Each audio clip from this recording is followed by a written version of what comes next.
तो hey guys, कैसे हो आप लोग। तो स्वालो स्टार के एक और नए एपिसोड में आप सभी का स्वागत है। और ये एपिसोड सच में बहुत ज़्यादा बूम बाम होने वाली है। ये एपिसोड काफ़ी ज़्यादा मज़ेदार होने वाली है और जो नेक्स्ट एपिसोड आएगी ना, वो यार क्या ही मैं बताऊँ, वो तो और भयंकर होने वाली है। तो चलो चैप्टर नंबर 437 में आप सभी का स्वागत है, क्योंकि नेक्स्ट एपिसोड काफ़ी भयंकर होने वाली है। तो चलो शुरू करते। तो जैसा कि अभी तक हमने पिछले एपिसोड में देखा कि कैसे सारे लॉर्ड्स अपने प्लानिंग को क्रिएट कर चुके होते हैं। उन्हें क्या क्या करना है, कैसे कैसे ऑक्यूपाई करना है, उन्होंने ऑलरेडी प्लान कर लिए होते हैं। इसी के साथ हमें इन्फिनाइट वर्ल्ड का सीन दिखाया जाता है, जहाँ पे इन्फिनाइट सर्पेंट ह्यूमन एंसेस्टर्स वो बादलों के बीच में बैठा हुआ था। तभी उसे एहसास होता है, वो एहसास करता, उसे महसूस होता है प्रैक्टिशनर टेरिटरी के अंदर से कि वहाँ पर 8 लॉर्ड एक साथ एक्ट करने की कोशिश कर रहे हैं। वो सभी एक साथ कहीं जा रहे हैं और ये देखकर इन्फिनाइट सर्पेंट ह्यूमन एंसेस्टर को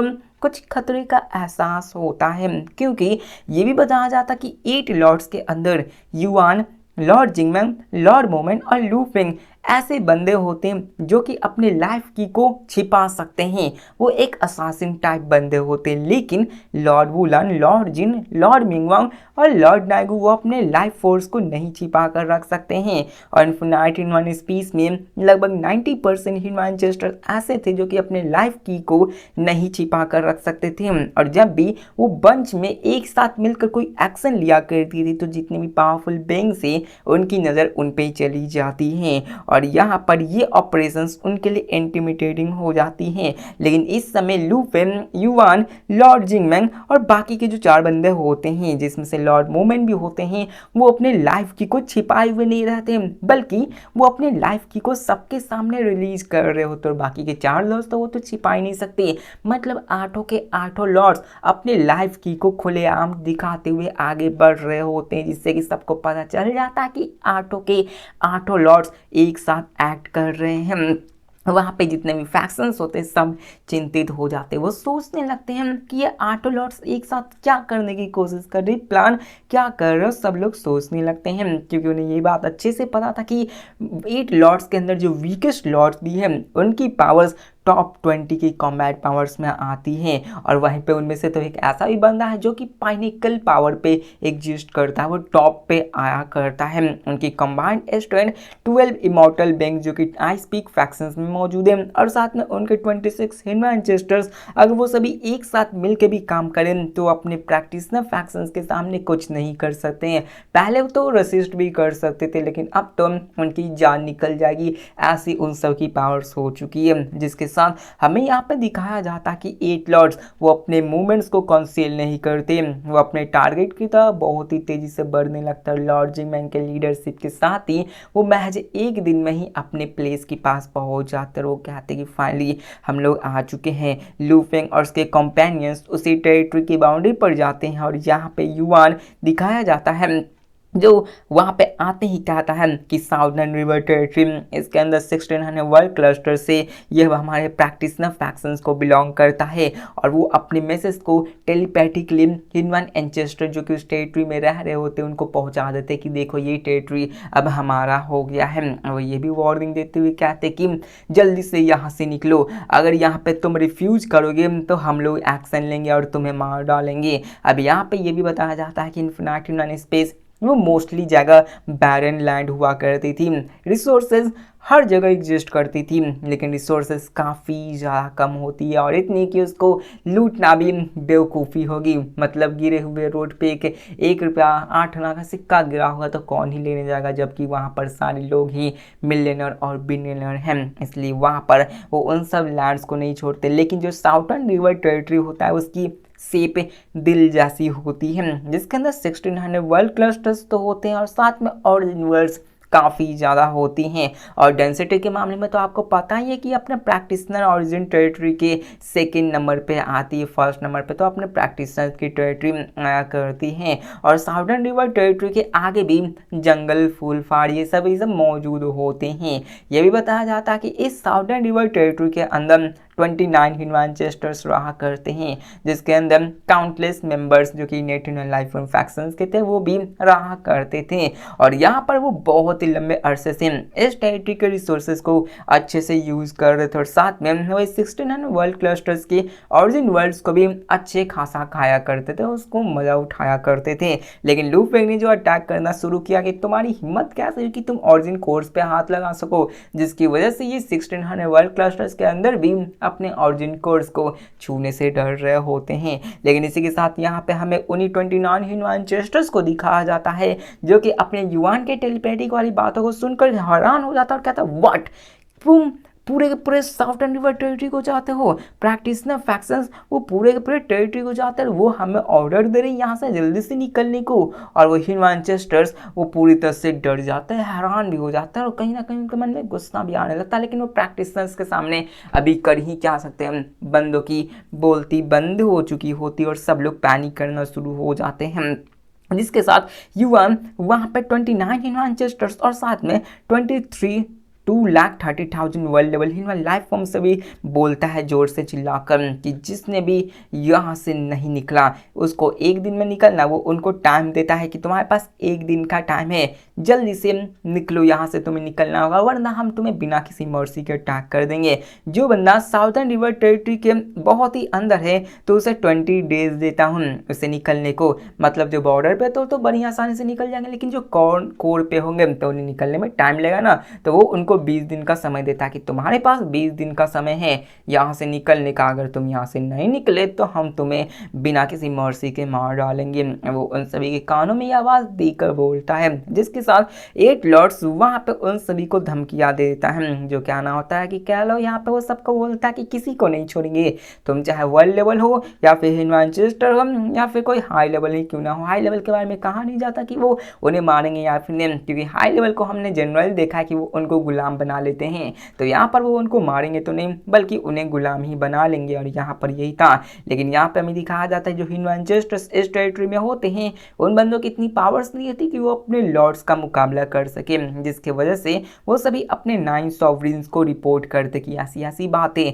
लेकिन वो रिपोर्ट करने के साथ वो यहाँ से भागने का भी प्लान करते हैं क्योंकि वो अकेला कुछ नहीं कर सकते हैं और यहाँ पर उन्हें एक दिन के अंदर ही मूव करना, वरना बंदों की तो जो हालत खराब होगी, मतलब उनकी हालत नहीं बल्कि उनको मार ही दिया जाएगा, जिसके साथ वो यहाँ से जाने लगते हैं। लेकिन उनके पास एक प्रॉब्लम ये भी थी कि ये बंदे काफ़ी लंबे टाइम से यहाँ से रह रहे हैं और एक ही दिन में यहाँ से निकल पाना ये काफ़ी ज़्यादा मुश्किल था, क्योंकि इन्होंने अपने बहुत ही लंबे अरसे के माइंड को बिछा रखा था जहाँ से उन्हें पैसे मिलते थे, रिसोर्सेज मिला करते थे, और उनके ऑफिस स्प्रिंग मतलब स्टूडेंट्स कह सकते हैं या फिर जो पालन पोषण किया है जिन बच्चों का वो भी यहाँ पे मौजूद थे, उन सबको भी जमा करना था। तो एक ही झटके में ऐसे कैसे किया जा सकता है। यहाँ पे जो दूर के ऑफ स्प्रिंग है तो वो world level human life form से जो कि अपने क्लैंस के साथ ट्रैवल कर सकते हैं। वहीं पे बात करें high level human life forms की तो वो उन सब के बारे में उतना नहीं सोचते, वो कहते हैं कि वो फिर से खुद से मूव करके आ जाएंगे क्योंकि वो बहुत ही स्लोली मूव करते हैं। High level human ancestors high level life form जो हैं वो आखिरकार ह्यूमन चेस्टर्स को क्यों जान पे दांव लगाएं, क्योंकि ह्यूमन चेस्टर्स को बचाने का लेट हुआ एक दिन भी तो वो बंदे मारे जाएंगे। जिसके साथ हमें सीन चेंज कर अपने एक लॉर्ड को दिखाया जाता है जो कि वॉर्ड में खड़ा होता है, अपने अंदर से पावरफुल रेडिएशंस निकाल रहा होता है, सबके ऊपर प्रेशर डाले हुए था। तभी वहाँ पे क्लोन्स डिसेंड होते हैं और एक एक करके वहाँ पे 9 सॉवरेन्स के क्लोन्स भी आ जाते हैं जो कि इनेट लाइफ फॉर्म फैक्शंस के ही बंदे होते हैं। 9 के 9 सॉवरेन्स यहाँ पे आते हैं, सभी 9 सॉवरेन्स के क्लोन वहाँ पे गैदर होते हैं। इसी के साथ इन्फिनिट सर्पेंट ह्यूमन चेस्टर्स गुस्से में बोलता है युआन आखिरकार तुम्हारे प्रैक्टिशनर फैक्शंस क्या करने की प्लानिंग कर रही है। साउथर्न टेरिटरी हमारे इनेट ह्यूमन लाइफ फॉर्म फैक्शंस का पार्ट है, तुम सोच रहे हो कि तुम इसे ऐसे ही सीज कर लोगे। तो युवान वहाँ पे हंसते हुए कहता है कि तुम्हारी इनेट ह्यूमन लाइफ फॉर्म फैक्शंस हमारे प्रैक्टिशनर टेरिटरी को इन्वेड की थी, वहाँ पे कत्लेआम मचा दी और हमारे ओरिजिन वर्ल्ड तक को डिवोर कर ली, और यहाँ पर तुम हमसे पूछे तुम्हारी हिम्मत कैसे हुई पूछने की कि हम तुम्हारे टेरिटरी को क्यों सीज कर रहे हैं। जिसको देखकर तो जियान गॉड एम्पर भी गुस्सा हो जाते हैं और वो कहते हैं युवान तुम बहुत ही आगे जा रहे हो, साउथर्न रिवर टेरिटरीज इसके अंदर 1600 वर्ल्ड क्लस्टर्स है, तुम्हारी इतनी हिम्मत हिम्मत कैसे हुई कि तुम इसको सीज कर लो। उसी के साथ वो जिन ह्यूमन चेस्टर्स भी जोड़ते हुए कहते हैं कि हमारे पास 100 ह्यूमन चेस्टर्स है, वहीं पे तुम सिर्फ 8 ही लॉर्ड्स हो और तुम्हें पास रिसोर्सेज काफ़ी कम ज़रूरत है। क्या तुम लोगों के लिए 36 वर्ल्ड क्लस्टर्स काफ़ी नहीं है? तो लॉर्ड वुलन वहाँ पे उसको बोलते हैं कि आखिरकार तुमसे किसने कहा कि लॉर्ड्स को रिसोर्सेज की ज़रूरत नहीं होगी। वहीं पे लॉर्ड नाइग गुस्से में कहते हैं कि तुम्हारे मुताबिक तुम लोग 50% टेरिटरी को ले लो, वहीं पे प्रैक्टिशनर फैक्शन सिर्फ 10% टेरिटरी को ही लो। जिसको सुनकर निर्वाणा ह्यूमन चेस्टर्स भी गोल्डली कहते हैं कि ऐसा लगता है कि ये बात तो युद्ध से ही छिड़ी जाएगी, युद्ध से ही सभी चीज समेटी जाएगी, युद्ध के सिवा कोई और जवाब है ही नहीं। जिसके साथ लू फेंग की भी बारी आती है जो उन सबसे गुस्से में कहता है कि साउदर्न रिवर टेरिटरी ये तो बस एक शुरुआत है जिसकी हमने शुरुआत कर दी है। इन्फिनाइट ह्यूमन स्पेस में यहाँ पे सिर्फ हमारे 20% भी काफ़ी नहीं है और हमारे प्रैक्टिशनर फैक्शंस के स्ट्रेंथ पोटेंशियल इससे भी ज़्यादा है। तो मैं तुम्हें बता दूं कि ये ख़त्म नहीं होने वाला, ये तो बस शुरुआत ही है। जिसको सुनकर जितने भी 9 सॉवरिन होते वो गुस्सा भी होते लेकिन वो शौक भी होते, क्योंकि कौन बोल रहा है, तो बोल रहा है लू फेंग। लू फेंग कौन है? तो लू फेंग यहाँ का सबसे पावरफुल बेंग है और उसकी बातें तो उन सब पे प्रभाव डालेंगी ना। वो शौक तो होती है लेकिन गुस्सा भी होते हैं कि क्या ये सिर्फ एक शुरुआत है और तुम इससे भी ज़्यादा कॉन्कर करना चाहते हो। जिसके साथ लॉर्ड जिंगमैंग उन सभी 9 सॉवरिन्स के क्लोन को एनिलेट करते हुए कहते कि बकवास करना बंद करो, तुम सब सिर्फ एक क्लोन्स ही हो और वो उन सबको तबाह कर देते हैं। लेकिन जैसे ही वो सारे क्लोन्स तबाह होते ना तो उन क्लोन्स को विश्वास ही नहीं होता, उन 9 सॉवरिन्स को विश्वास ही नहीं होता कि अपने प्रैक्टिशनर लॉर्ड्स इतनी ज़्यादा ऑडासियस बन चुके हैं, वो इतनी ज़्यादा जरूरत करना शुरू कर चुके कि वो उनके क्लोन्स को भी अब जरा सा भी भाव नहीं दे रहे हैं। जिसके साथ युवान सबसे कहता है कि हमें एक ना एक वक्त तक तो फाइट करना ही है, क्योंकि ओरिजिनल प्लान के मुताबिक प्रैक्टिशनर फैक्शंस यहाँ पे 20% नहीं बल्कि सारे ओरिजिन वर्ल्ड्स को भी प्रोटेक्ट करना चाहती है और इतना बड़ा गोल ये सिर्फ बातों से नहीं अचीव किया जा सकता है और ये बैटल ये झुठलाया नहीं जा सकता है। जिसके साथ यहाँ पर वो ये भी जानते थे कि प्रैक्टिशनर फैक्शंस नेगोशिएशंस के मामले में कुछ नहीं कर सकते हैं और उसे ये भी पता था कि बाकी के जितने भी प्रैक्टिशनर फैक्शंस के अलावा जितने भी फैक्शंस हैं वो एक साथ जरूर आएंगे और वहाँ पर अटैक करने की कोशिश करेंगे। जिसके साथ वो लोग अपने प्लान को बनाने लगते हैं। इसी के साथ लॉर्ड जिंगमैन कहते हैं कि हमें नेक्स्ट फेज में अपने स्ट्रेंथ को दिखाना होगा, हम अपने पावर्स को दिखाना होगा कि हम कितने ज़्यादा पावरफुल हैं, क्योंकि इन सभी एग्रीमेंट्स को हासिल करना ये कोई आसान सी बात नहीं है। जिसको सुनकर लॉर्ड वुलन वहाँ पे कहते हैं कि तुमने सही कहा। जिसको सुनकर लॉर्ड वुलन वहाँ पे कहते कि चलो फिर तो एक फाइट करनी चाहिए। लॉर्ड जिन भी कहते कि हाँ उन्होंने हमें काफ़ी लंबे समय तक बुली कर रखा है। अब यहाँ पे उनकी जो ह्यूमन डिस्ट्रक्शन डाउट थी वो लू फेंग की वजह से, मतलब वहाँ पर जो उनकी कॉन्फ्रेंस थी वो लू फेंग की वजह से काफ़ी ज़्यादा बढ़ चुकी थी, क्योंकि लू फेंग ने अपने सेकेंड डॉस को भी क्रिएट कर लिया होता है। हमें ये भी बताया जाता है कि लू फेंग की जो ह्यूमन ब्लेड डाउ थी उसके अंदर 87% डिस्ट्रक्शंस और 13% लाइफ होती है। तो यहाँ पे आपकी कन्फ्यूजन बिल्कुल ही क्लियर हो गई हो कि ये तो सेकेंड डाउ है, वो डिस्ट्रक्शंस की है, बस उसको नाम ब्लेड डाउ कर दिया गया है क्योंकि इसमें 87% डिस्ट्रक्शंस मौजूद हैं। वहीं पे पहले में सिर्फ 80% लाइफ थी, यहाँ पे 87 जो डिस्ट्रक्शन ज़्यादा हो चुकी है। जिसके साथ वहाँ पे ये भी बताया जाता है कि लू फेंग की लाइफ सेवरिंग के अंदर काफ़ी अच्छी सी कॉन्सेप्ट है जो कि लाइफ की savouring, life force, life entanglement, जो कि आपने ऑलरेडी लू फेंग को फाइट करते वक्त देखी रखा है, जिसकी वजह से लू फेंग की पावर्स काफ़ी ज़्यादा बढ़ चुकी होती है। वहीं पर हमें यह भी बताया जाता है कि लॉर्ड जिन के पास भी ह्यूमन डिस्ट्रक्शन डाउ है, लेकिन वो लू फेंग के डिस्ट्रक्शन डाउ से काफ़ी ज़्यादा डिफरेंट होते हैं। वो अपने डिस्ट्रक्शंस और लाइफ रिलेटेड में काफ़ी अच्छे होते हैं,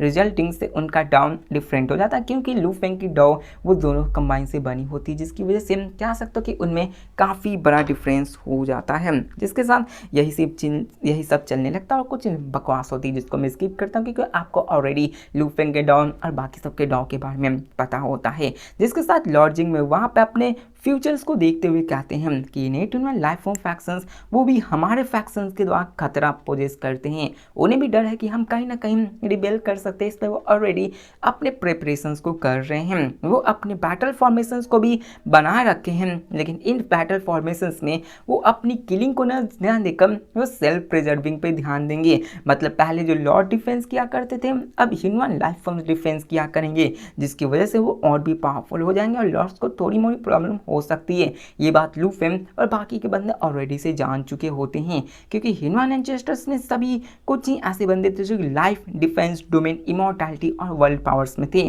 कुछ नहीं, बहुत कुछ कह सकते हो। बहुत लोग इसमें काफ़ी अच्छे होते हैं।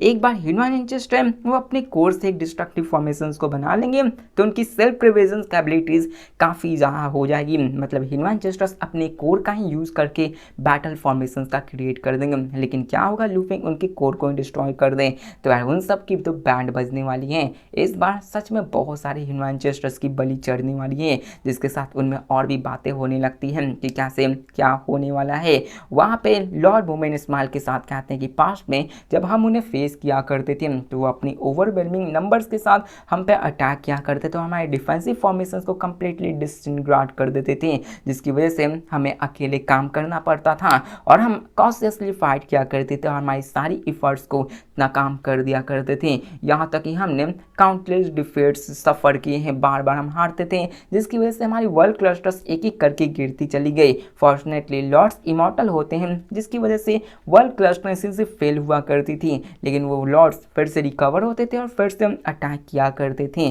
जिसके साथ लॉर्ड जिन ने कहा था कि हम, तुमने सही कहा, उस समय हमारी डिफेंसिव फॉर्मेशंस वो उतनी स्ट्रॉन्ग नहीं थी और उस स्ट्रॉन्ग फॉर्मेशन से हम एक सिंगल ह्यूमन एंसेस्टर्स को भी आसानी से नहीं मार पाते थे और एक ह्यूमन एंसेस्टर्स को भी मार पाना एक बहुत बड़ी बात मानी जाती। लेकिन युवान अब कहते हैं कि अब सब चीज़ें बदल चुकी हैं और सभी लॉर्ड अपने लू फेंग की तरफ मुड़ते हुए कहते हैं। वहीं पे लॉर्ड मिंगवांग स्माइल के साथ कहते हैं कि लू फेंग ये अब तुम्हारे ऊपर हैं। अब उन्होंने स्पैरिंग मैच के दौरान लू फेंग की टेरिफाइंग ब्लेड की पावर के बारे में ऑलरेडी जान रखा था और देख भी रखा था कि ये कितनी ही ज़्यादा टेरिफाइंग है और यहाँ पर वो समझ चुके थे कि अब उन्हें डिफेंस की नहीं बल्कि उन्हें अटैक्स की ज़रूरत है और उन्हें डिफेंस करने की ज़रूरत नहीं है बल्कि उन्हें डिफेंस को तोड़ने की अब ज़रूरत है।